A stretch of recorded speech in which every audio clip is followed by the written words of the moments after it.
terrifying fan ever seen. See, this is Chiefsaholic, and he became the Chiefs' biggest superfan by becoming an outlaw. I mean, this dude was on the front row in his wolf costume at every home game and away game, and had his own fans on social media. But one game against the Texans in Houston, Chiefsaholic was nowhere to be found. This had the Chiefs fans worried. But hours after the game, a Bixby, Texas news station reported that a man in a wolf costume was arrested for robbing people at gunpoint. A Bixby bank robbery is getting a ton of attention because Kansas City Chiefs fans are convinced the suspect in the Tulsa County Jail is a popular Chiefs superfan. The superfan who fans think robbed the bank is known as Chiefsaholic. He attends almost every game. But when he didn't make it to the Chiefs in Texas game last Sunday, fans were worried. So they took to social media to get to the bottom of it, and then realized they might have found his mugshot. And fans recognized who that was immediately. See, after some further investigation into Javier Babidar, it turned out he was hiding even more, because he went through 7 states and completed 11 bank robberies for a total of $847,000.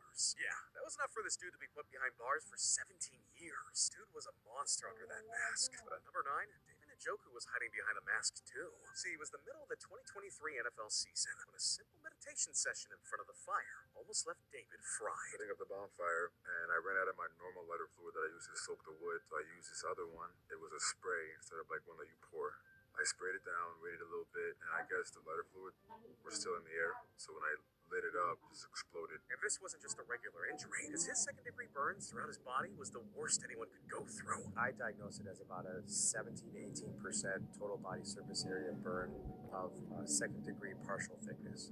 Probably the most painful burn you can have. My recommendation was just to not play. But it was just days before the Browns played their division rivals, the Baltimore Ravens. So this game was personal. However, he still looked like he came straight out of the fire. So he came to the game with his face hidden. Yeah, Bro was still going through it. Once the ball kicked off, Njoku straight balled out with 6 catches through the most stinking pains of his life. And when the final buzzer sounded, Njoku wasn't hiding anymore. He let the world see his war wounds. After the game, when I took my helmet off, and I looked myself in the face, and it was just tore up. I said, I want people to see this. I want people to understand what I went through. His story was so courageous that he became a voice for burn victims across the nation. There was so many DMs and messages of burn victims that are scared to show their face, just went forth to, I guess to make them feel a little better about themselves. Things happen, mistakes happen, and you got to just put your best foot forward. He battled through an injury never before seen, but there was no playing through one of the worst injuries ever. Look, at number 8, Zach Miller made the most spectacular play of his life, all for it to end in the most twisted way imaginable. And Miller is still down in the end zone.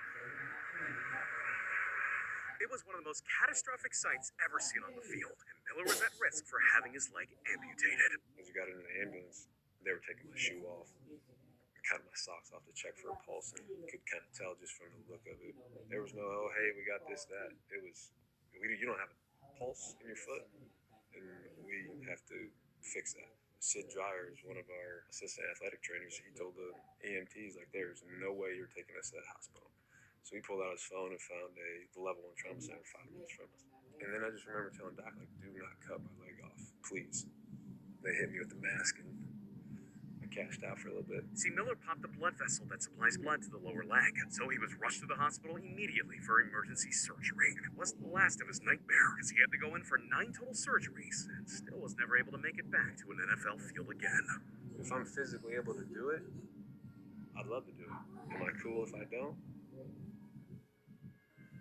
Out of my hands. NFL players always have to plan for their careers to end at any moment. But imagine being terrified of your own teammate. Because at number 7, we have one of the most insane players in NFL history. Now, Bill Romanowski was already known for being a loose cannon. What he did at the Raiders training camp in 2003, it was straight up psychotic. See, with players trying to make the team, training camp fights are just another day. And at tight end, Marcus Williams was simply doing his job at practice. Now, when the play started, he went to block Romanowski. But as soon as he made contact, Bill grabbed him by the neck while Williams threw his hands in the air to indicate he was not trying to fight. However, Bill threw Williams' helmet off and punched Williams until he chipped his tooth and shattered his eye socket. Romanowski stood over Williams and said, "Don't you ever fool me." The Raiders defense has got their ass kicked. So what do you think happens in the meeting room? They start calling you out in practice. I had to happen to me at the Raiders, and I got in a fight. Hey, I've gotten in a lot of fights, but I have never hurt a teammate. And I hurt a teammate. And after sitting there for 2 days, he thought his playing days might be over.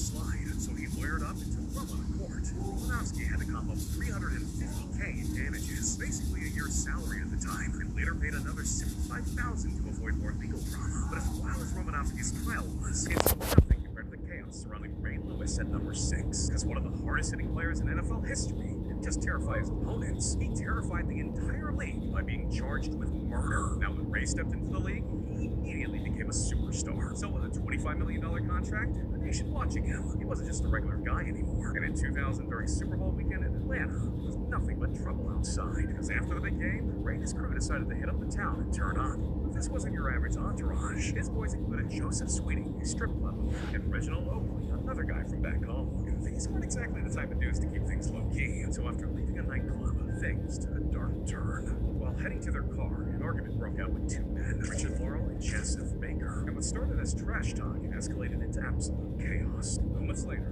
both men were lying in a pool of blood. See, Ray's friends had just purchased pocket knives from Ray's autograph signing at a sporting goods store earlier that day. It wasn't long before Ray and his boys were arrested. Now, this immediately became one of the NFL's craziest controversies ever. I mean, while the Ravens were starting off their off-season practices, the future of their league was being charged with murder.